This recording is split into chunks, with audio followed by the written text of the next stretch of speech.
I do a lot of walking, so I've been walking the Cambrian Mountains a lot, and I just love landscape. I love the geology, and particularly what interests me is the histories and the stories and the layers that are beneath one's feet as one's walking.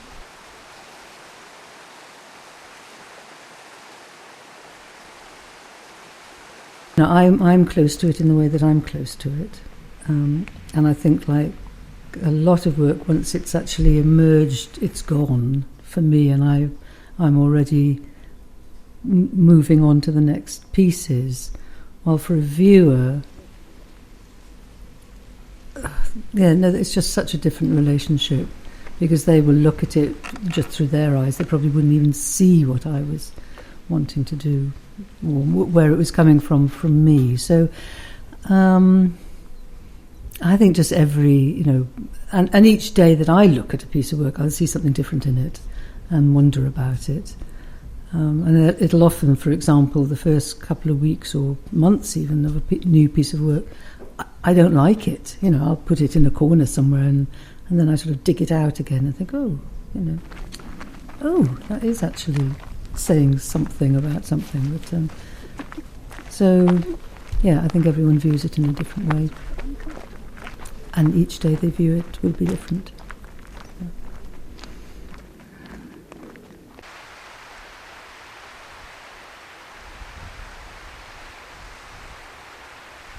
Particularly for me, it's around the injustices that have gone on, because somehow those get retained within the land in a way that the sort of the happiness or whatever doesn't seem to. I mean, that's just my take on things.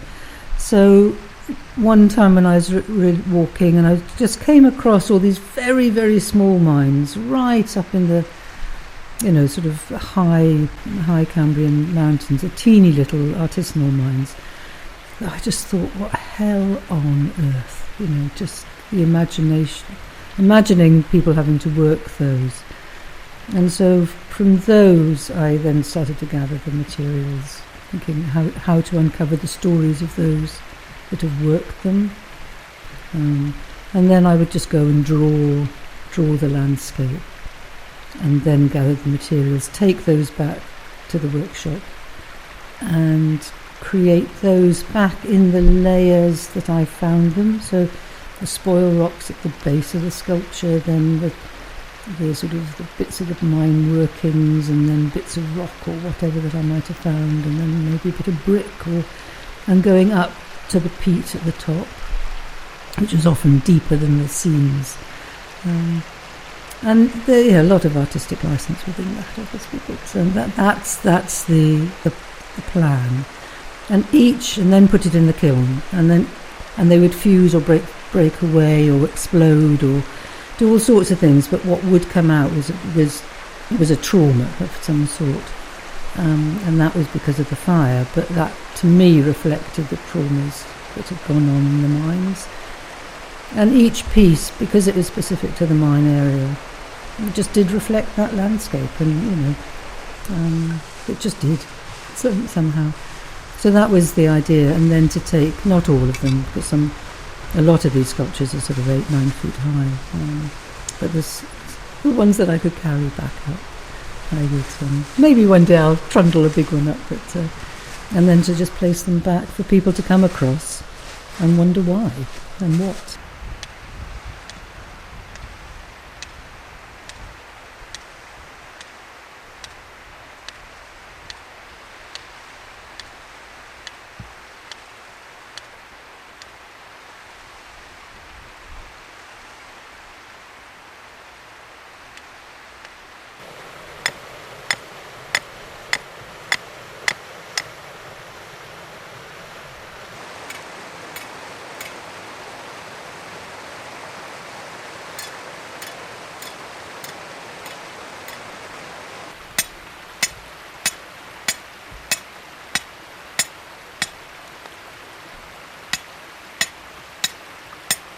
No, the work is often, the particular work on the mines and in the Cambrian Mountains is based really on the the marks within the landscape that you see as a result of the mines, and how those have changed over time. And that was what first drew me to the ideas. But then also looking at how that's mapped, because you've then got the different, not only routes through, I mean now there's all the sheep tracks and all of those things that go all over the place, but there was the drovers' routes and the miners' routes, and then how the maps were done, and how they look at the landscape. So in that way that there's it is this multi-layers of things, and what I was wanting to do is to actually try and dig below all of that to the stories of the actual miners themselves, because they just aren't looked at, or the human element. And one of the ways I was looking to do that was looking at the materials within the mine, so all the spoil heaps and everything, and through getting those, initially it was just the spoil heaps, getting all of that material and then putting that in the kiln, somehow the stories of it's going to sound a bit corny, but the suffering and the trauma and everything else that went on within those mines would come out in the fire, which in fact it does. And then I went further to looking at the materials that are left on the surface and then going up the mountains, so the peat and everything else, and I put those all in the fire. And then there's just the feeling that actually I needed to take those back, because I'd taken them. In a way, I was also being an exploiter of that land through not only my interpretation, but also by taking the materials, that I would then put them back. So the idea of putting the sculptures back where I got the materials from was very much part of the initial concept.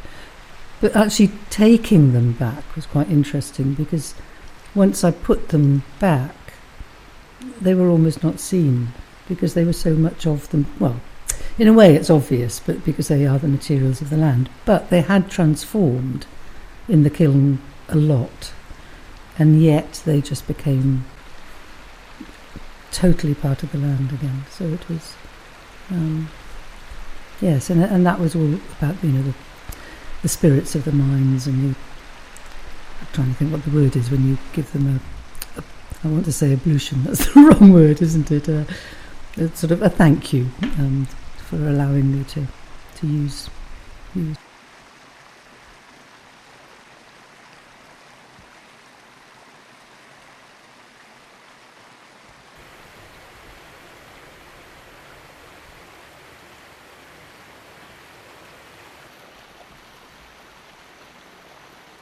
It's so much unfinished business, in a sense. It'll just keep going on and on. So it's just a tiny little piece that I put back, and it'll break up. It'll go back into the spoil heap, and it'll become part of that again. In fact, one that I left in Cwmystwyth, I've noticed, is already breaking up, and that's great. That's really what's supposed to happen. So that becomes part of the layering of that landscape. Yes, but for me it's the sort of the landscape, the narrative of the landscape underneath as well as across. So it's what's gone on underneath that's really, I find, draws me, but it's also who's walked across that land, and the paths that are left and the marks that are there. And it's constantly changing. So the layering down is constantly changing, and the sort of the images across are constantly changing. So it's one can't ever stop interpreting.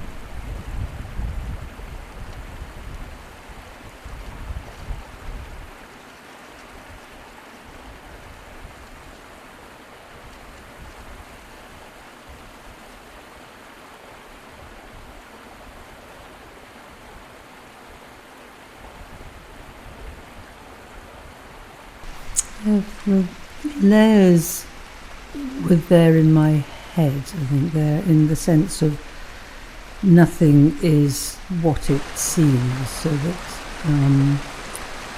that there are just layers within everything that we're looking at, whether it's histories or geologies or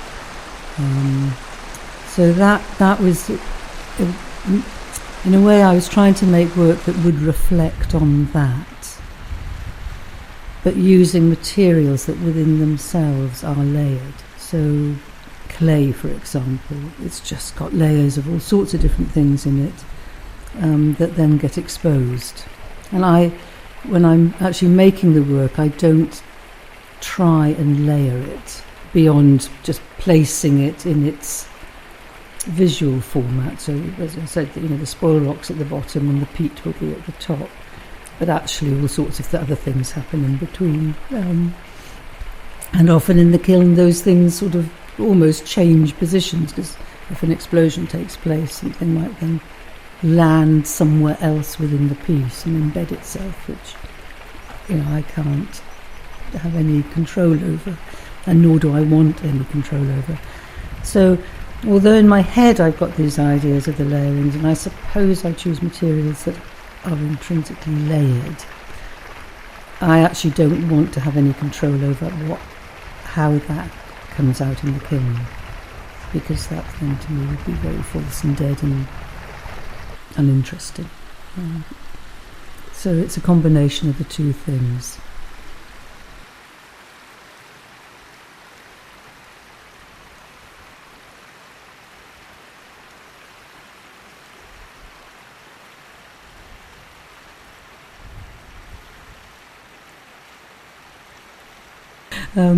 Disintegration is an intrinsic part of my work. That that when I'm making it, that it will go back into the land, and it is incredibly vulnerable and fragile on the whole, my work, simply because of all the different materials that are either clinging onto each other in a very fragile way, or just are sort of breaking up, as soon as they've come out of the kiln. So the work is meant to just go back to the land, and I'm really satisfied. That's something I really want to happen, and because again, all the different going back to sort of layering, I suppose, layering of ideas. I was talking about maps and things like that before, and the actual geologies, but also then the archaeology of who's uncovering what when, and how are people interpreting what they're uncovering. It's just that bit of fun, really, when archaeologists look at these sites in 1,000 years' time. That those little bits of work will be in there, and they'll wonder what and why. It's quite nice, sort of messing up that. But so even though it goes back, it's not forgotten. No one might see it, but the land retains that, and that for me is adding then to those layers that are there already. So it'd be nice if they didn't disintegrate immediately, but that is the plan. Yeah.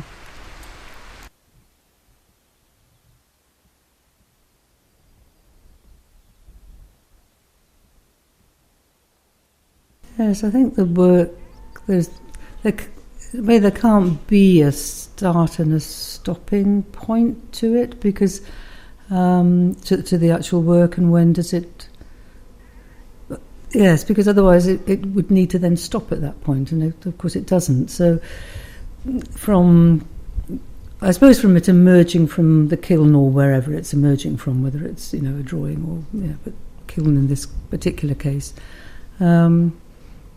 then it starts on its own journey. And so yes, at any point of that, because actually almost every time I move the piece of work or anything, something will fall off it,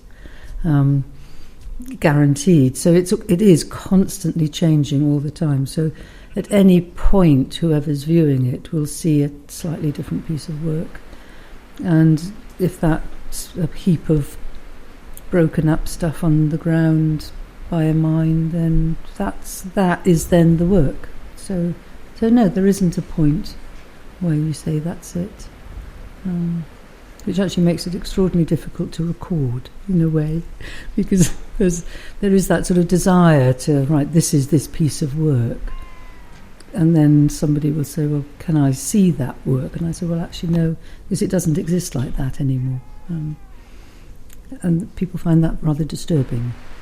Yeah, or, yes, they don't like that. People tend to want to have a finished piece of work, and that's it, it'll stay like that for forever.